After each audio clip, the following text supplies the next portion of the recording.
Jeopardy fans and game show fans in general were all glued to their televisions in January, as Jeopardy did what we all knew they were going to find a way to do eventually. James Holzhauer was fresh off a 32-game win streak in which he amassed over $2.4 million and set the top 16 single-day winnings records along the way.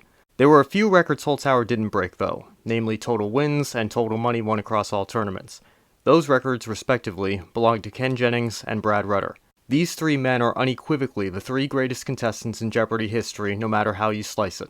So the logical thing to do was to have all three play each other to see who was truly the GOAT, greatest of all time. But today, let's consider something along the same subject line, but in even broader terms.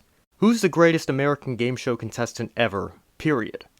There's no one right answer to this. You could very well argue for any of the three Jeopardy contestants I've just mentioned, maybe John Carpenter for his 1999 Millionaire win without using any lifelines, no, his phone a friend to call his father and tell him he was going to win the million doesn't count, Andrew Kravis for outlasting everyone in the confusing mess that was the million-second quiz, or perhaps Michael Larson for memorizing the board patterns on Press Your Luck. But once upon a time, there was an idea to answer that very question through a knockout-style tournament, an idea developed by none other than the Game Show Network themselves. This is the story of Grand Slam, the game show genre's original greatest of all time tournament.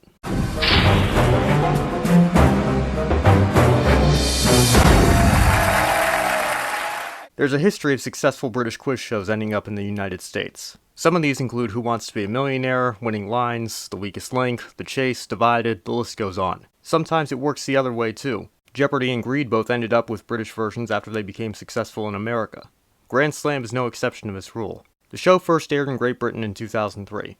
The format consisted of a season-long tournament between some of the greatest quiz show champions of all time. Some of the notable contestants included David Edwards, UK Millionaire second winner, Countdown champion Graham Nash, Mark the Beast Labette, known today for his role on The Chase, and UK Scrabble champion Clive Spate, who eventually won the tournament. Fast forward 4 years and Sony has decided to bring Grand Slam to America through their cable network, GSN.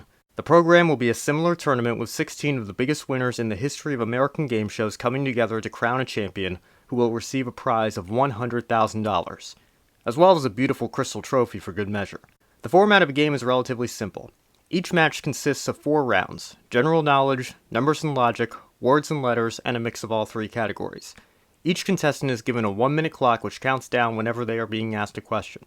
Answer a question right and their clock stops while their opponent's clock begins to count down. Answer it wrong and the contestant is asked another question while the clock continues to run. Once the contestant's clock reaches 0, the remaining time left on the other contestant's clock is carried over to the final round.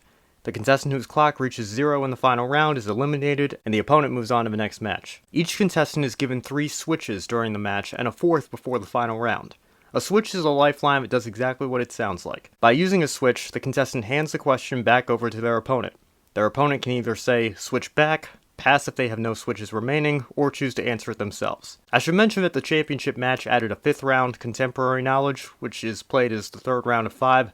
Other than that, the same format is used for all contestants across the tournament. My one minor problem with the show is that the 16 contestants are seeded solely based on how much money they've won across all the game shows in which they participated. I'm not sure that's the best or fairest way to rank them, but then again, I don't have any better ideas myself, so who am I to judge? So with that out of the way, let's check out who the 16 contestants are.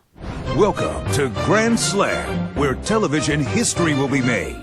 For the first time, the greatest game show champions will gather on the same field of battle, and only one will reign supreme. From Jeopardy champions to Millionaire winners, pop culture masters to word wizards, 16 of the game show world's elite have been seeded based on how much they've won to compete in the most challenging game ever played, a winner-take-all tournament to finally prove who is the best of the best. At stake, a $100,000 grand prize, the coveted Grand Slam Crystal Trophy, and the right to be called America's greatest game show player. On the most difficult game on television, who can withstand the pressure? Who will win Grand Slam?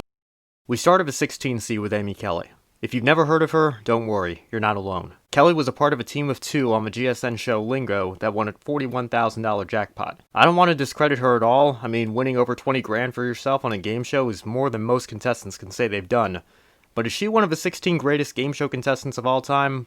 Probably not. If you're in her shoes, you're just happy to be there, and GSN's happy for Lingo to get some extra exposure. But don't expect a Harvard women or UMBC men's basketball style 16-1 upset over Brad freaking Rutter here. The 15 seed is Victor Lee, who won an $80,000 share of a $250,000 pot on the World Series of Pop Culture in 2007. Like Kelly, Lee isn't really a household name in the game show world, but to his credit, he'll make his first round match against Ken Jennings an interesting one. I want a piece of Ken Jennings. Ken, I'm coming for you. 14th is Michelle Kidd, who won $107,500 on The Weakest Link. Of all the shows you could be on to prepare for a rapid-fire question and answer show like Grand Slam, The Weakest Link is a pretty good one. There are a lot of similar elements between the two shows. Kidd faces an uphill battle as a low seed, but it would be a grave mistake to counter out from making a deep run. 13th is Leszek Pavlovich, a Jeopardy contestant who won the 1992 Tournament of Champions. As you probably guessed, he's far from the only Jeopardy champion here. Along with him is the 12th seed Frank Spangenberg, the first contestant in Jeopardy history to win more than $100,000 over 5 games. Keep in mind, the clue values were worth half of what they are today when he was on Jeopardy. So by today's standards, that would be like winning an average of $40,000 a game over 5 games.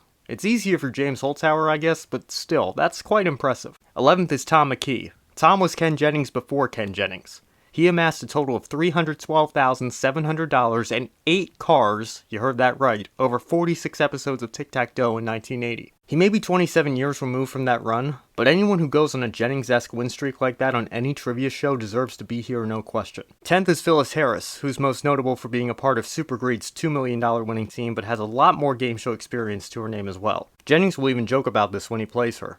I sort of feel like Phyllis is really going to have the benefit of having been on every game show I've ever heard of, and a few that I haven't. Because, Grand Slam tests a wide variety of skills, and, she was on Scrabble, obviously she knows her words and letters. Pat, she's been on general knowledge game shows like All That Money She Won on Super Greed. Nothing on a game show is going to throw her. She's been on like 58 game shows. The 9th seed is Ogie Ogus, a scientist and scholar who actually used methods from his research to win $500,000 on the syndicated Millionaire in 2006. The only thing keeping him from winning $1 million was his own gut. Had he gone for it, he would have been right. Let's see the answer so you know. It was William. Damn it! Ogie? Damn it! But as of this tournament, he's still the most recent Millionaire contestant to have at least seen the question for $1 million. Speaking of $1 million, the entire top half of the bracket is made up of contestants who have won at least $1 million in their game show careers. 8th seeded is Nancy Christie, the first and only woman to win Millionaire's top prize, having done so without any lifelines to her use during the final third of a game. 7th seeded is Raheem Oberholzer, the first jackpot winner on NBC's brief revival of 21, who has $1.12 million to his name. And the number 6 seed is John Carpenter, the first U.S. Millionaire winner who has an additional $250,000 prize on Millionaire Champion Special to boost his seeding just a bit. David Legler, 21's other big jackpot winner, slots in at number 5 with $1.765 million. The next 2 seeds are champions of Millionaire's progressive jackpot shows. Ed Toutant gets the 4 seed with $1.86 million, while Kevin Olmstead's $2,180,000 is enough to make him the 3 seed. Seeds 2 and 1 should surprise nobody. There are 2 Jeopardy GOATs who are still relatively fresh off their battle in the Ultimate Tournament of Champions. Ken Jennings is the 2 seed, while Brad Rutter is seeded first by virtue of being the highest earning American game show contestant in history at this point in time. All in all, longtime game show fans ought to recognize at least 75% of these names. This is a big deal, especially for a small cable outlet like GSN. For the most part, the first round goes about as expected. Rutter advances easily, and while Lee puts up a good fight, he's ultimately no match for Ken Jennings. But the 2 former Millionaire Mega Jackpot winners both meet their match early. Olmstead falls in a 14-3 upset to Kidd, who pulls out the victory by a mere 3.34 seconds. Toutant also goes down to the 13-seeded Pavlovich. Legler and Carpenter avoid the upsets and move on. Harris puts her extensive game show experience to good use and defeats Oberholzer, and while the battle between Millionaire contestants may be close based on seeding, you wouldn't know it based on how handily Ogus defeats Christie to move on to the second round. And what's Ogus's reward? Well, it's a matchup with the top-seeded Brad Rutter, of course, and guess what? He wins! The 1 seed goes down in the second round, and Ogus is moving on to the semifinals. If he can take down Brad Rutter, he's arguably the favorite at this point to win the whole tournament. Legler defeats Pavlovich, and Jennings easily eliminates Harris, winning by over 2 minutes. And remember how I said not to overlook Kit based on her seeding? Well, she's a semifinalist too, as she takes down Agent Carpenter by less than 10 seconds. So now we have our final 4, and unfortunately for the viewing audience, neither matchup is going to produce very much drama. Ogus wins all 4 rounds against Legler, winning by over 90 seconds. And Jennings puts on the most dominant performance of the tournament, defeating Kit by a whopping 2 minutes and 45 seconds.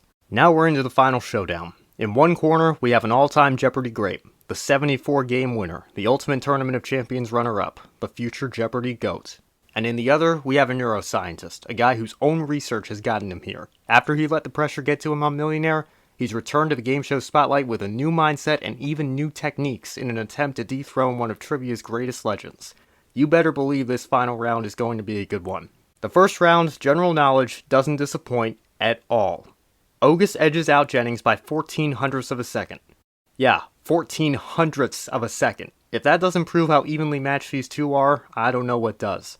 The numbers and logic round isn't decided by a fraction of a second, but it's still pretty dang close. This time, August keeps roughly 3 seconds to take to the final round. But just as he did on Millionaire, August begins to crack as the end of the game causes too much pressure to build. Jennings easily defeats him in the contemporary knowledge round, taking a whopping 48 seconds to the finals. August goes from a slight edge to a deep hole in just over a minute. Jennings takes care of business in the words and letters round as well, and gains an additional 9 seconds. When the dust settles, Ken has the clear edge, 55 seconds, but doesn't even need the advantage. Ken, what is 57 plus 77 minus 24? Well, 110. Correct. Ogie, what website has roots in the cartographic services division of the R.R. Donnelly & Sons Company? Pass. MapQuest.com. Ogie, you're out of time. Ken Jennings is the 2007 Grand Slam champion. Wow, just amazing. Ken Jennings has done it again. Guess what? The whole Jeopardy thing was not a fluke. Not a fluke. Behind us, Ken and Ogie are leaving the arena to rapturous applause. Amanda and I will be leaving our commentary pod to interview both Ogie and our champion Ken and to present the Grand Slam Crystal Ball when we return.